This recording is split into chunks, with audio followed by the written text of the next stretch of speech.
Hi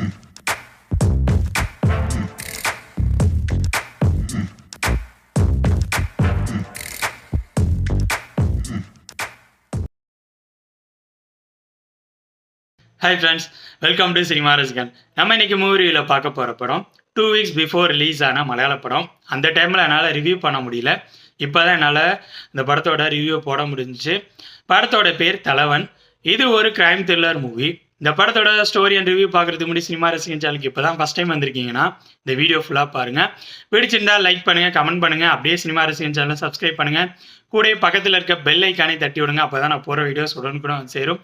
அப்படியே உங்களோட சின்ன ஹெல்ப்பாக இந்த வீடியோஸ் எல்லாம் உங்களோட ஃப்ரெண்ட்ஸ், ஃபேமிலி மெம்பர்ஸ் எல்லாத்துக்கும் ஷேர் பண்ணுங்கள். உங்களோட சின்ன ஷேர் எனக்கு ரொம்ப சப்போர்ட்டாக இருக்கும். வாங்க இந்த படத்தோட ஸ்டோரி என்னன்னு பார்ப்போம். இந்த படத்தில் சிஐயா பிஜு மேனன் போலீஸ் டிபார்ட்மெண்ட்டில் ஒர்க் பண்ணிகிட்டு இருப்பார். அவர் ஒர்க் பண்ணிகிட்டு இருக்க போலீஸ் ஸ்டேஷனுக்கு புதுசாக எஸ்ஐயா ஆசிஃப் அலி வந்து ஜாயின் பண்ணுவார். ஆசிஃப் அலி ஒரு ஸ்ட்ரெயிட் ஃபார்வர்டான கேரக்டரு, ரொம்ப நேர்மையானவர். அதனால் ஷார்ட் டியூரேஷனில் நிறைய ட்ரான்ஸ்ஃபர் வாங்கிட்டு இருப்பார். இப்போ லேட்டஸ்ட்டாக தான் ட்ரான்ஸ்ஃபர் வாங்கி இந்த ஸ்டேஷனுக்கு வந்திருப்பார்.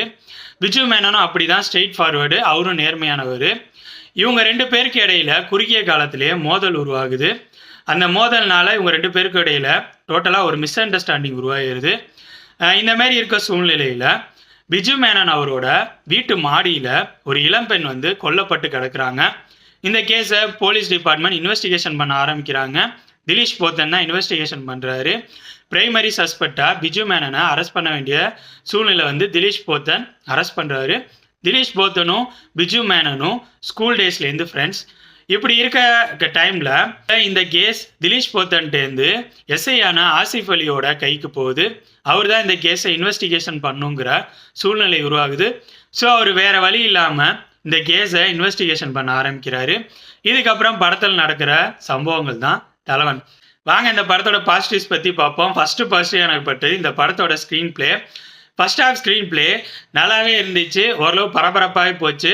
ஸ்டார்டிங்கில் அந்த போலீஸ் ஸ்டேஷனில் யார் யார் ஒர்க் பண்ணுறாங்க, அவங்களோட கேரக்டர்ஸ் என்னென்ன அப்படிங்கிற மாதிரி தான் படத்தோட ஸ்டோரி ஸ்டார்ட் ஆகும்.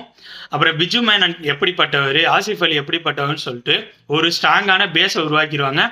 அதுக்கப்புறம் அந்த மர்டர் நடந்ததை ஆசிஃப் அலி இன்வெஸ்டிகேஷன் பண்ண ஆரம்பிச்சிலேருந்து படம் பரபரப்பாயிரும்.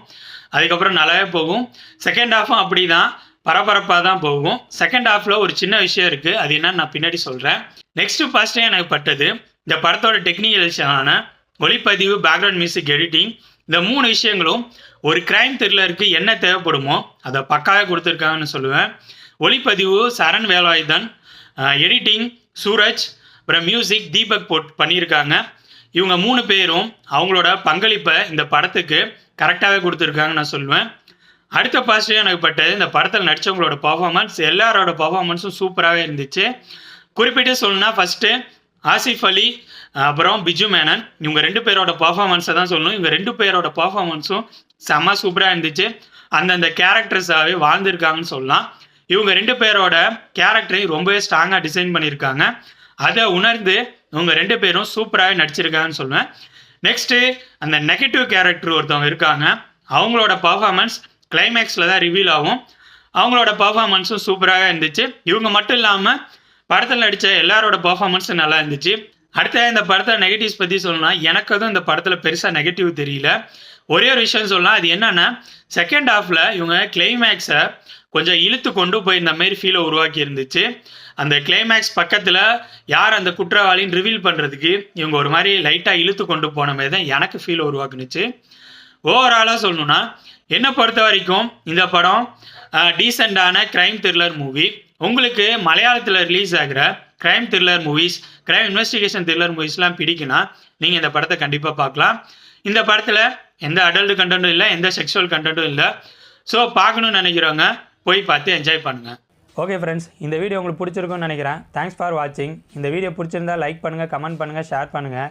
அப்படியே சினிமா ரசிகன் சேனலை சப்ஸ்கிரைப் பண்ணுங்கள். கூடவே பக்கத்தில் இருக்க பெல் ஐக்கானையும் கிளிக் பண்ணுங்கள்.